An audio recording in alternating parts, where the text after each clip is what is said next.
Charlie Munger, investisseur milliardaire et vice-président de Berkshire Hathaway, estime que l'accumulation des premiers $100 000 est l'étape la plus difficile à franchir. Il n'est pas le seul à le penser. De nombreuses personnes qui se sont constituées un patrimoine important partagent cet avis, et une idée similaire s'applique à l'atteinte du premier $1 million. Une fois que vous avez atteint $100 000, les 100 000 suivants s'enchaînent souvent beaucoup plus rapidement. Bientôt, vous êtes à $200 000, puis à $300 000, puis à $400 000. Et après avoir atteint 1 million, le deuxième million semble à portée de main, souvent en une fraction du temps qu'il a fallu pour gagner le premier. Cela peut être rassurant pour ceux qui ont l'impression que leur patrimoine croît plus lentement qu'ils ne le souhaitent. Mais pourquoi cela devient-il plus facile? Voyons pourquoi atteindre les 100 000 premiers dollars peut prendre autant de temps, et explorons quelques stratégies pour accélérer ce processus et vous aider à vous constituer un patrimoine plus rapidement. Bonjour à tous, et bienvenue sur le Titan Cuirassé, une chaîne où vous pouvez apprendre sur l'investissement, les finances personnelles, la gestion de l'argent, la psychologie, et sur beaucoup d'autres sujets d'éducation financière, parce que les écoles ne vont pas le faire à votre place. Si l'un de ces sujets vous intéresse, ou si vous voulez apprendre à mieux gérer votre argent, et à jouir d'une plus grande liberté financière, n'hésitez pas à vous abonner, à me laisser un like, et à activer la cloche des notifications pour être averti chaque fois que je publierai une nouvelle vidéo. Sans plus tarder, plongeons dans le vif du sujet. L'une des difficultés les plus courantes est de commencer à investir.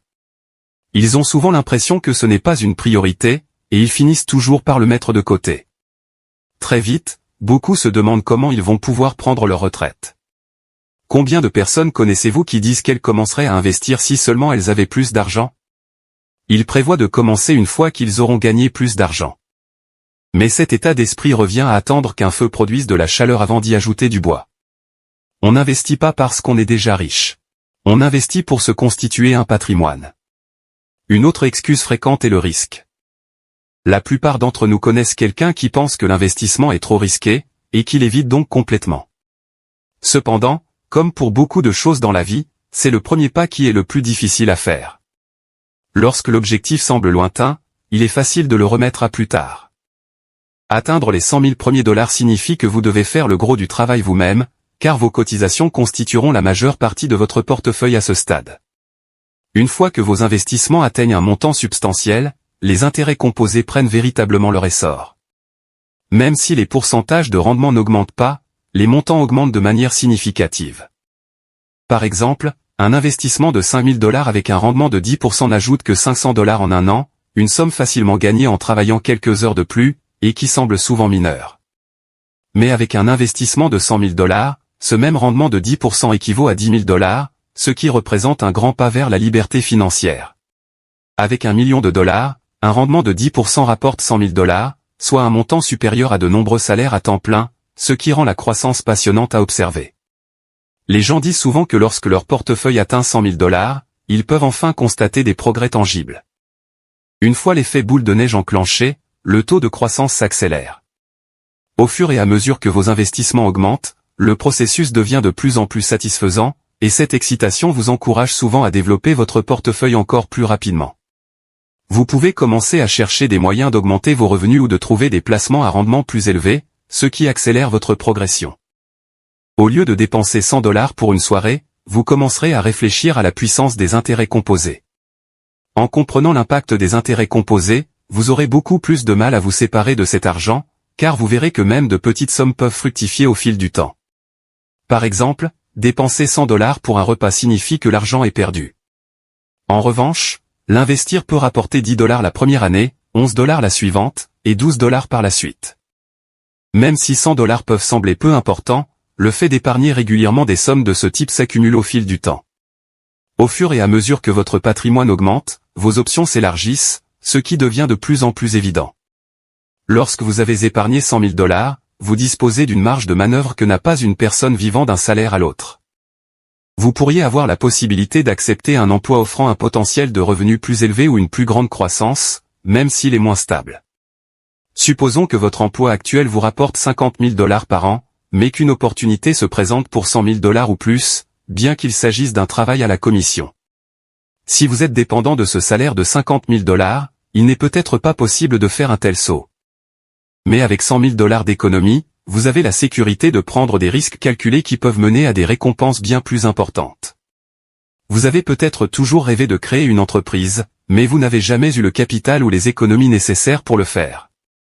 Cette nouvelle entreprise pourrait vous rapporter des millions, mais si vous ne pouvez pas vous lancer, c'est une occasion manquée.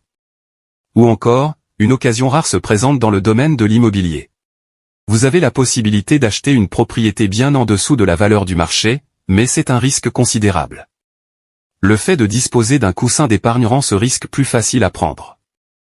Bien qu'il ne soit pas toujours idéal d'encaisser les investissements, vous avez au moins la possibilité de le faire si une occasion unique se présente.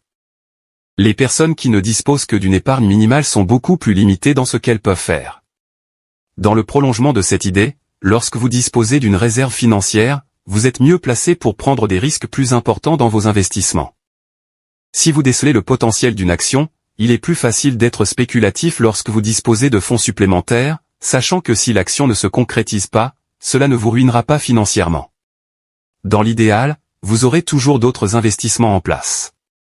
Un ami peut même vous proposer d'investir dans une nouvelle entreprise passionnante, et avec suffisamment d'économies, vous pouvez sauter le pas sans risquer votre stabilité.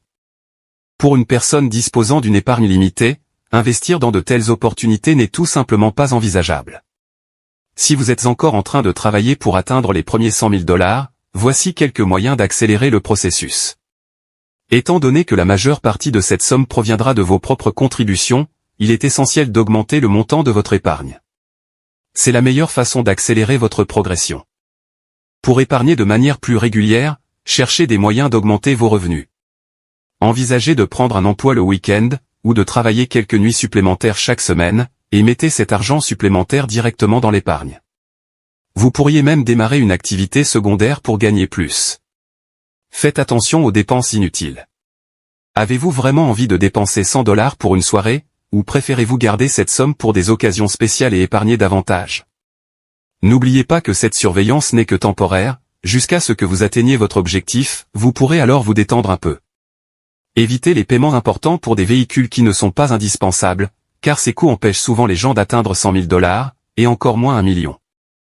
Une fois que vous aurez pris l'habitude d'épargner et d'investir, il vous sera plus facile de vous y tenir. Au fur et à mesure que votre épargne augmentera, vous serez habitué à trouver des moyens supplémentaires de gagner et d'épargner, et vous deviendrez plus attentif à vos dépenses. Vous serez également plus à l'aise pour prendre des risques en investissant dans différents cycles de marché, et en apprenant à en tirer le meilleur parti. Une fois que vous aurez atteint la barre des 100 000 $, vous pourrez relâcher un peu la pression, comme le suggère Charlie Munger.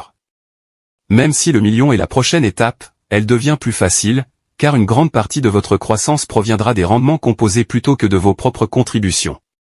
La prochaine fois que vous vous sentirez découragé par la difficulté d'augmenter votre valeur nette, rappelez-vous que cela devient plus facile, plus agréable, et plus satisfaisant avec le temps. Voilà pour la vidéo d'aujourd'hui. J'espère que vous l'avez appréciée et qu'elle vous a apporté quelque chose.